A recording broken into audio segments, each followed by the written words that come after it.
Act 1974 ये साफ साफ कहता है इस कानून के तहत बिना अनुमति के प्रदूषित पानी या सीवेज को नदी में जल स्रोत में छोड़ना अपराध है। एनवायरमेंट प्रोटेक्शन एक्ट 1986 ये पर्यावरण को नुकसान पहुंचाने वाली गतिविधियों पर कार्रवाई का सीधा सीधा निर्देश दे रहा है। Central pollution control board CPCB और राज्य प्रदूषण नियंत्रण बोर्ड ये संस्थाएं उद्योगों और नगर निकायों पर निगरानी रखती है। सुप्रीम कोर्ट ऑफ इंडिया ने और एनजीटी ने भी साफ किया है कि यमुना नदी या गंगा नदी किसी भी नदी में सीधा सीवरेज और नाला खोलना ये अपराध माना जा सकता है।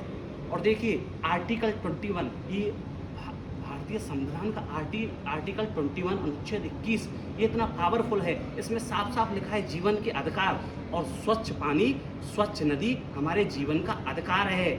और संविधान में भी 48A आर्टिकल में राज्य का कर्तव्य पर्यावरण और नदियों की रक्षा करना इनकी जिम्मेदारी है।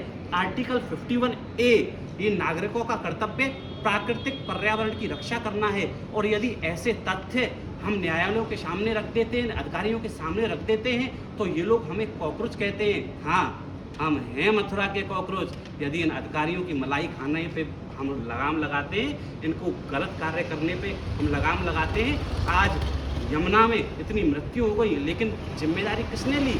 क्या किसी पर कार्रवाई हुई? जहां बाहर के दूसरे देशों में यदि किसी इंडियन की मृत्यु होती है तो वहां का मंत्री इस्तीफा दे देता है, लेकिन यहाँ तो आराम से अधिकारी बैठे हुए हैं, यमुना में खुलेआम नाले छोड़ रहे हैं, जबकि अपराध है।